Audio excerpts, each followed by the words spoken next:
اعوذ باللہ من الشیطان الرجیم، بسم اللہ الرحمن الرحیم۔ الحمد للہ رب العالمین والصلاة والسلام علی سید المرسلین و خاتم النبیین، اما بعد۔ صحیح بخاری باب کتاب الادب، حدیث نمبر 6026، اردو ترجمہ۔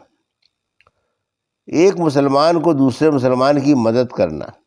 ہم سے محمد بن یوسف نے بیان کیا، کہا ہم سے سفیان نے بیان کیا، ان سے ابو بردہ برید بن ابی بردہ نے کہا کہ مجھے میرے دادا ابو بردہ نے خبر دی، ان سے ان کے والد ابو موسیٰ اشعری رضی اللہ عنہ نے کہ نبی کریم صلی اللہ علیہ وسلم نے فرمایا، ایک مومن دوسرے مومن کے لیے اس طرح ہے جیسے عمارت کی اس کا ایک حصہ دوسرے حصے کو تھامے رہتا ہے، گرنے نہیں دیتا۔ پھر آپ نے اپنی انگلیوں کو قینچی کی طرح کر لیا۔ حدیث نمبر 6027، اردو ترجمہ۔ اور ایسا ہوا کہ آنا صلی اللہ علیہ وسلم اس وقت بیٹھے ہوئے تھے کہ ایک صاحب نے آ کر سوال کیا یا اس نے کوئی ضرورت پوری کرانی چاہی۔ آنا صلی اللہ علیہ وسلم ہماری طرف متوجہ ہوئے اور فرمایا کہ تم خاموش کیوں بیٹھے رہتے ہو، بلکہ اس کی سفارش کرو تاکہ تمہیں بھی اجر ملے، اور اللہ جو چاہے گا اپنے نبی کی زبان پر جاری کرے گا، تم اپنا ثواب کیوں کھو۔ حدیث نمبر 6028، اردو ترجمہ۔ اللہ تعالیٰ کا سورہ نساء میں فرمان کہ جو کوئی سفارش کرے نیک کام کے لیے اس کو بھی اس میں سے ثواب کا ایک حصہ ملے گا، اور جو کوئی سفارش کرے برے کام میں اس کو بھی ایک حصے میں اس کے عذاب سے ملے گا، اور ہر چیز پر اللہ نگہبان ہے۔ کفل کے معنی اس آیت میں حصے کے ہیں۔ حضرت ابو موسیٰ اشعری نے کہا کہ حبشی زبان میں کفلین کے معنی دو اجر کے ہیں۔ ہم سے محمد بن علاء نے بیان کیا، کہا ہم سے ابو اسامہ نے بیان کیا، ان سے برید نے، ان سے ابو بردہ نے، اور ان سے حضرت ابو موسیٰ اشعری رضی اللہ عنہ نے کہ نبی کریم صلی اللہ علیہ وسلم کے پاس جب کوئی مانگنے والا یا ضرورت مند آتا تو آپ فرماتے کہ لوگوں تم سفارش کرو تاکہ تمہیں بھی ثواب ملے، اور اللہ اپنے نبی کی زبان پر جو چاہے گا فیصلہ کرا دے گا۔ حدیث نمبر 6029، اردو ترجمہ۔ آنس اسم سخت گو اور بد زبان نہ تھے، فاحش، بکنے والا اور مستفحش، لوگوں کو ہنسانے کے لیے بد زبانی کرنے والا، بے حیائی کی باتیں کرنے والا۔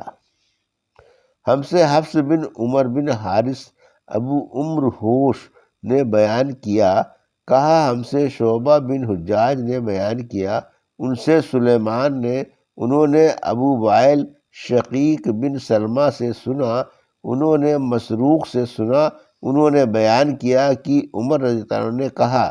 دوسری سند امام بخاری نے کہا، قنیبہ بن سعید نے بیان کیا، کہا ہم سے جریر نے بیان کیا، ان سے اعمش نے، ان سے شقیق بن سلمہ نے، اور ان سے مسروق نے بیان کیا کہ جب معاویہ رضی اللہ عنہ کے ساتھ عبداللہ بن عمر بن عاص کو کوفہ تشریف لائے تو ہم ان کی خدمت میں حاضر ہوئے۔ انہوں نے رسول اللہ صلی اللہ علیہ وسلم کا ذکر کیا اور بتلایا کہ حضور اکرم صلی اللہ علیہ وسلم بدگو نہ تھے اور نہ آپ بد زبان تھے، اور انہوں نے یہ بھی بیان کیا کہ آپ نے فرمایا کہ تم میں سے سب سے بہتر وہ آدمی ہے جس کے اخلاق سب سے اچھے ہوں۔ حدیث نمبر 6030، اردو ترجمہ۔ ہم سے محمد بن سلام نے بیان کیا، کہا ہم کو عبد الوہاب شغفی نے خبر دی، انہیں ایوب سختیانی نے، انہیں عبداللہ بن ابی ملیکہ نے، اور انہیں حضرت عائشہ رضی اللہ عنہا نے کہ کچھ یہودی رسول اللہ صلی اللہ علیہ وسلم کے یہاں آئے اور کہا السلام علیکم، تم پر موت آئے۔ اس پر حضرت عائشہ رضی اللہ عنہا نے کہا کہ تم پر بھی موت آئے، اور اللہ کی تم پر لعنت ہو اور اس کا غضب تم پر نازل ہو۔ لیکن آپ صلی اللہ علیہ وسلم نے فرمایا، ٹھہرو عائشہ، تمہیں نرم خوئی اختیار کرنی چاہیے، سختی اور بد زبانی سے بچنا چاہیے۔ حضرت عائشہ رضی اللہ عنہا نے عرض کیا، حضور آپ نے ان کی بات نہیں سنی؟ آنس حسن نے فرمایا، تم نے انہیں میرا دیا جواب نہیں سنا؟ میں نے ان کی بات انہی پر لوٹا دی، اور ان کے حق میں میری بددعا قبول ہو جائے گی، لیکن میرے حق میں ان کی بددعا قبول ہی نہ ہوگی۔ حدیث نمبر 6031، اردو ترجمہ۔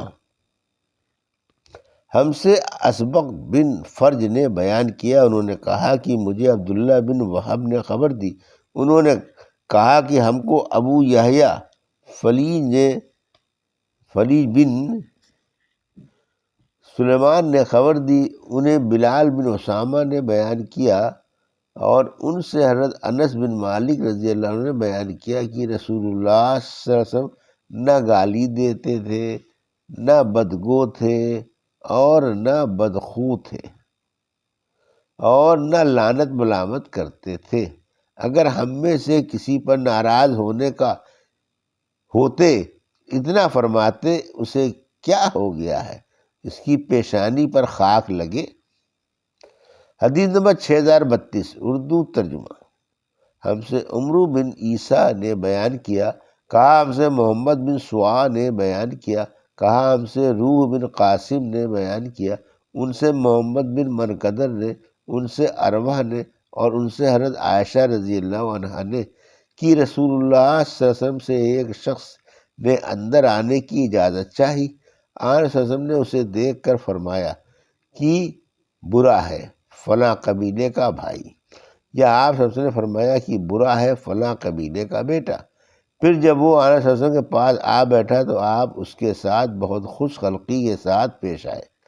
وہ شخص جب چلا گیا تو حضرت عائشہ رضی اللہ عنہا نے آپ سے عرض کیا، یا رسول اللہ، جب آپ نے اسے دیکھا تھا تو اس کے متعلق یہ کلمات فرمائے تھے، جب آپ اس کے سے ملے تو بہت ہی خندہ پیشانی سے ملے۔ آن صلی اللہ علیہ وسلم نے فرمایا، اے عائشہ، تم نے مجھے بدگو کب پایا؟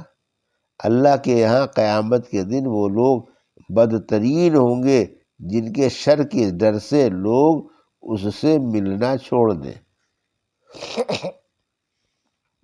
حدیث نمبر 6033، اردو ترجمہ۔ خوش خلقی اور سخاوت کا بیان اور بخل کا برا و ناپسندیدہ ہونا۔ عبداللہ بن عباس نے کہا کہ رسول اللہ صلی اللہ علیہ وسلم سب سے زیادہ سخی تھے، اور رمضان کے مہینے میں تو اور سب دنوں سے زیادہ سخاوت کرتے تھے۔ جب ابو ذر غفاری رضی اللہ عنہ کو حضور اکرم صلی اللہ علیہ وسلم کی پیغمبری کی خبر ملی تو انہوں نے اپنے بھائی انس سے کہا کہ وادی مکے کی طرف جاؤ اور اس شخص کی باتیں سن کر آ۔ جب وہ واپس ہوئے تو ابو ذر نے کہا کہ میں نے دیکھا کہ وہ صاحب تو اچھے اخلاق کا حکم دیتے ہیں۔ ہم سے عمرو بن اون نے بیان کیا، کہا ہم سے حماد بن زید نے بیان کیا، ان سے ثابت نے، اور ان سے حضرت انس رضی اللہ عنہ نے بیان کیا کہ نبی کریم صلی اللہ علیہ وسلم سب سے زیادہ خوبصورت، سب سے زیادہ سخی اور سب سے زیادہ بہادر تھے۔ ایک رات مدینے والے شہر کے باہر شور سن کر گھبرا گئے کہ شاید دشمن نے حملہ کیا ہے۔ سب لوگ اس شور کی طرف بڑھے، لیکن آن صلی اللہ علیہ وسلم آواز کی طرف بڑھنے والوں میں سب سے آگے تھے، اور فرماتے جاتے تھے کہ کوئی ڈر کی بات نہیں، کوئی ڈر کی بات نہیں۔ آن صلی اللہ علیہ وسلم اس وقت ابو طلحہ کے مندوب نامی گھوڑے کی ننگی پیٹھ پر سوار تھے، اس پر کوئی زین نہیں تھی اور گلے میں تلوار لٹک رہی تھی۔ آپ صلی اللہ علیہ وسلم نے فرمایا کہ میں نے اس گھوڑے کو سمندر پایا، یا فرمایا کہ یہ تیز دوڑنے میں سمندر کی طرح تھا۔ حدیث نمبر 6034، اردو ترجمہ۔ ہم سے محمد بن کثیر نے بیان کیا، کہا ہم کو سفیان نے خبر دی، ان سے ابن منقدر نے بیان کیا، انہوں نے حضرت جابر رضی اللہ عنہ سے سنا، انہوں نے بیان کیا کہ کبھی ایسا نہیں ہوا کہ رسول اللہ صلی اللہ علیہ وسلم سے کسی نے کوئی چیز مانگی ہو اور آپ صلی اللہ علیہ وسلم نے اس کے دینے سے انکار کیا ہو۔ یہ تھی صحیح بخاری باب کتاب الادب کی حدیث نمبر 6026 سے 6035 کا اردو ترجمہ جو ابھی آپ نے سماعت فرمایا۔ 6034 کا 6026 سے 6034 کا اردو ترجمہ جو ابھی آپ نے سماعت فرمایا۔ اللہ سے دعا ہے کہ اللہ میرے حدیثوں کی صحیح سمجھ عطا فرما اور ان پر عمل کرنے کی توفیق عطا فرما، آمین یا رب العالمین۔